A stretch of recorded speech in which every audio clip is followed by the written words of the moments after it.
శ్రీ మహాగణాధిపతయే నమః. ఐం మహాసరస్వత్యే నమః. శ్రీ లలితాంబికాదేవ్యే నమః.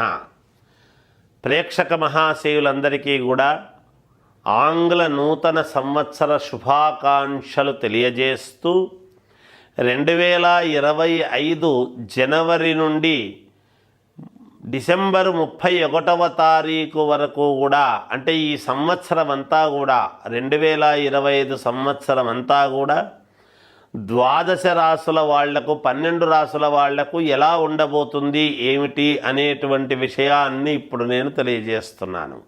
అయితే ఉగాది పండుగ నుండి కదా మనము తెలుసుకోవాల్సింది. ముందే ఎందుకు చెబుతున్నారు అనేటువంటి ఆలోచన అందరికీ రావచ్చు, సహజమే. అయితే మనకు క్యాలెండర్ వాడుతున్నాము కదా, అది కూడా మనకు ప్రామాణికముగా ఒకటి తీసుకుంటున్నాము కదా. జనవరి అనేటప్పటికీ కొత్త సంవత్సరము, సంక్రాంతి పండుగ తర్వాత ఎలా ఉంటుంది ఏమిటి, ఇవన్నీ కూడా ఉండబోతున్నాయి. అందువలన ఈ కొత్త సంవత్సరం అంతా కూడా ఎలా ఉండబోతుంది ఏమిటి, 12 రాసుల వాళ్లకు కూడా ఒకరొకరికి ఎలా ఉండబోతుంది ఏమిటి అనేటువంటిది పరిపూర్ణముగా తెలియజేస్తూ ఉన్నాను. మామూలుగా ఇంకా విశేషమైనటువంటి ఫలితాలు సాధించుకోవాలి, మనకు మేలు జరగాలి అనేటువంటిది ప్రతి వాళ్లకు కూడా ఉంటుంది, సహజమే కదా. అంటే వాళ్ళ వ్యక్తిగతమైనటువంటి జాతకాలనైతే పరిశీలన చేసుకోవాలి. రాసుల ప్రకారముగా నేను చెప్తాను. చెప్పినప్పుడు ఎవరు ఏ లగ్నములో పుట్టారు ఏమిటి, ఆ లగ్నాన్ని బట్టి మిగతా వాళ్ళ యొక్క జీవితం ఎలా ఉండబోతుంది అనేటువంటి అంశము చూసుకోవాలి. అది నేను ప్రతిసారి తెలియజేస్తున్నాను. ఎందుకు ఆ మాట చెప్తున్నానంటే, ఏ లగ్నంలో పుట్టారో చూసుకుంటే కదా తెలిసేది. కాబట్టి రాసులు అందరివి ఒకటే రకంగా ఉండొచ్చు, కానీ కొంతమందికి బాగుంటుంది, కొంతమందికి బాగుండదు. మరి ఈ రాశి వాళ్ళందరికీ బాగుండాలి కదా గురువుగారు, మరి వాళ్ళకి అలా ఉంది మాకు ఇలా ఉంది అనేటువంటి మాట వస్తుంది. అందుకనే వాళ్ళ లగ్నము వేరు, మీ లగ్నము వేరు ఉంటుంది. అందుకోసమని లగ్నము ఏమిటి, ఏం సంగతి అనేటువంటి ఆలోచన కూడా మీరు చూసుకోవాలి. ఏది ఏమైనా ఈ 2025 సంవత్సరము ఇంకా మీకు మెరుగైనటువంటి ఫలితాలు, బాగా మేలు జరగాలి అంటే ఉగాది పండుగ నాడు పరిహారాలు అవి ఏమిటి సంగతి అనేది తెలియజేస్తాం. ఇంకా కొన్ని కీలకమైన విషయాలు అప్పుడు చెబుతాం. అయితే ఇప్పుడు ముఖ్యంగా అసలు ఎలా ఉండబోతుంది, ఎవరికి ఎలా ఉంటుంది అని తెలిస్తే దాన్ని తగు జాగ్రత్తలు తీసుకుంటారు అందరూ కూడా అనేటువంటి ప్రామాణికతతో చెప్పేటువంటి విధానము. కాబట్టి అంతేకాకుండా అందరికీ కలిసి ఒకటే పరిహారం ఉంటుంది ఎప్పుడూ కూడా. పరిహారం ఏమిటి అంటే, మీరు ఏ రాశి వాళ్ళైనా సరే 12 రాసుల వాళ్ళు కూడా ఎవరైతే ఈ సంవత్సరము గోవును ఎక్కువగా సేవిస్తారో, గోవుకు గ్రాసమది ఇస్తారో, అలాగే గోవుకు కాస్త ఈ ఆకుకూరలు లాంటివి పెట్టడము అవి చేస్తారో వాళ్లకు మేలు కలుగుతుంది. అంతేకాకుండా గణపతికి విశేషముగా, గణపతి ఎక్కడ దేవాలయంలో ఉండినా గణపతికి విశేషముగా పసుపు నీళ్లతో ఎవరైతే ఎక్కువగా అభిషేకము చేస్తారో వాళ్లకు చాలా మేలు జరుగుతుంది.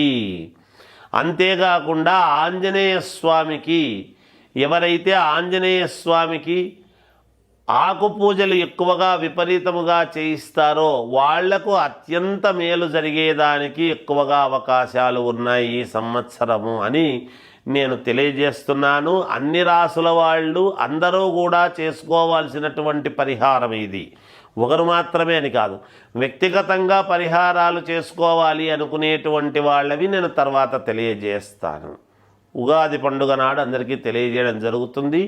అంతవరకు ఈ 2025 జనవరి నుండి డిసెంబర్ వరకు ఎలా ఉండబోతుంది అనే దాని గురించి ఇప్పుడు మనము తెలియజేస్తాను, మీరు వినండి. కుంభరాశి వాళ్లకు ఈ 2025 సంవత్సరం జనవరి నుండి డిసెంబర్ వరకు ఎలా ఉంటుంది అంటే చాలా బాగుంటుంది అనే తెలియజేస్తూ ఉన్నాను. జాగ్రత్తగా ఉంటారు, ఆచితూచి అడుగులు వేస్తారు, ఆలోచనతో నడుచుకుంటారు. మీరు 1-2 సార్లు మీకు కావాల్సినటువంటి వాళ్లతో సమాలోచనలు చేస్తారు. బంధువులతో జాగ్రత్తగా ఉంటారు. అనవసరమైనటువంటి ఇబ్బందుల జోలికి వెళ్ళరు. అధికమైనటువంటి ఖర్చులు కొంచెము కలిగేటువంటి పరిస్థితి గ్రహించి అదుపులో పెట్టుకోవడానికి చూస్తారు. మనశ్శాంతి లేకుండుట అనేటువంటిది కొన్ని సందర్భాల్లో కలగవచ్చును. కీర్తి ప్రతిష్టలు అనేటువంటివి ఉంటాయి.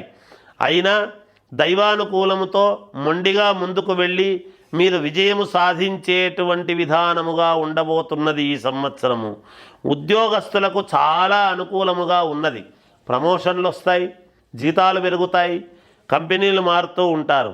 వ్యాపారస్తులు జాగ్రత్తగా అడుగులు వేయాల్సినటువంటి పని ఉంటుంది, చూసుకోండి. పోలీసులకు, డాక్టర్లకు అత్యద్భుతముగా ఉండబోతున్నది. అధిక శ్రమ అనేటువంటిది ఉంటుంది. శ్రమకు తగినటువంటి పరిహారము కూడా ఉంటుంది గాక. విదేశాలకు వెళ్ళేటువంటి వాళ్ళు వెళ్ళవచ్చును.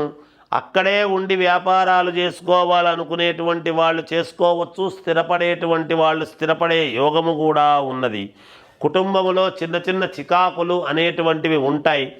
ఇక కుటుంబంలో శుభకార్యాలు చేస్తారు. సంతాన యోగము, గృహయోగము, కొత్త వాహన యోగము, ఇవన్నీ కూడా ఉండబోతున్నాయి. ఏదైనా కుంభరాశి వాళ్లకు చాలా సంతోషదాయకముగానే ఉంటున్నది ఈ సంవత్సరం అంతా. మీ వ్యక్తిగతమైనటువంటి జాతకాలను పరిశీలన చేసుకోండి, మేలు జరుగుతుంది గాక. జయోస్తు. ఫలాలు సంపాదిస్తారు గాక. గ్రహస్థితులు అనుకూలంగా లేకపోయినా వాటిని మీకు అనుకూలముగా మలుచుకునేటువంటి పరిస్థితుల్లో బాగా నెగ్గుకు రావటం అనేటువంటిది ఉన్నది. అయినా దైవానుగ్రహము మీకు విపరీతముగా ఉన్నది, అనుకూలిస్తుంది గాక. అనుకూలవంతమైనటువంటి వారితో సంప్రదింపులు చేయండి.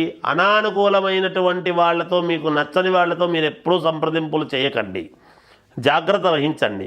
స్థిరాస్తుల విషయంలో విజయము సాధించి తీరుతారు. ఎప్పటి నుంచో పెండింగ్లో ఉండేటువంటి స్థిరాస్తుల విషయము ఇప్పుడంతా కూడా కొలిక్కి వస్తాయి. కోర్టుపరమైనటువంటి వ్యవహారాలలో ఏమైనా ఉంటే కూడా మీరు విజయము సాధించి తీరుతారు.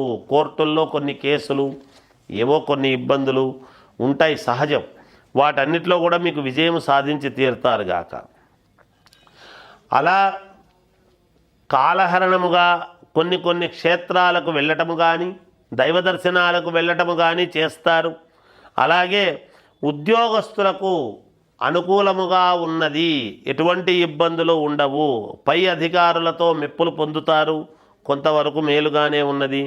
పుణ్యక్షేత్రాలకు వెళతారు, స్థిరత్వము చేసుకుంటారు గాక. ఇంతవరకు స్థిరత్వము లేని వాళ్లకు ఒక స్థిరత్వం అనేటువంటిది ఏర్పరచుకుంటారు ఈ సంవత్సరము. విద్యార్థులకు చాలా మంచి యోగదాయకముగా ఉన్నది. విదేశాలకు వెళ్ళేటువంటి వాళ్ళు వెళతారు. తర్వాత వివాహము కావాల్సినటువంటి వాళ్లకు, సంతానము కావాల్సినటువంటి వాళ్లకు సంతాన యోగము, ఉద్యోగాలు కావాల్సినటువంటి వాళ్లకు ఉద్యోగాలు లభిస్తాయి. మీనరాశి వాళ్లకు చాలా అనుకూలవంతముగా ఉన్నది ఈ సంవత్సరం అంతా కూడా. గృహయోగము కావాల్సినటువంటి వాళ్లకు గృహయోగము ఉన్నది. ఆరోగ్యము బాగుంటుంది. అన్ని రకాలుగా విజయము సాధించేటువంటి విధానములో ముందుకు వెళతారుగాక. రాజకీయాలలో ఉండేటువంటి వాళ్లకు, సినిమా రంగములో ఉండేటువంటి వాళ్లకు, కళారంగములో ఉండేటువంటి వాళ్ళు, టీవీ సీరియల్స్లో నటించేటువంటి వాళ్లకు, రైతులకు, అందరికీ కూడా శ్రేయోదాయకముగా ఉండబోతున్నది ఈ సంవత్సరము 2025 అంతా కూడా అని తెలియజేస్తూ జయోస్తు. ఇంకా ఏమైనా మంచి ఫలితాలు కావాలి అంటే వ్యక్తిగతమైనటువంటి జాతకాలను పరిశీలన చేసుకొని పరిహారాలు చేసుకోండి, మేలు జరుగుతుంది. జయోస్తు.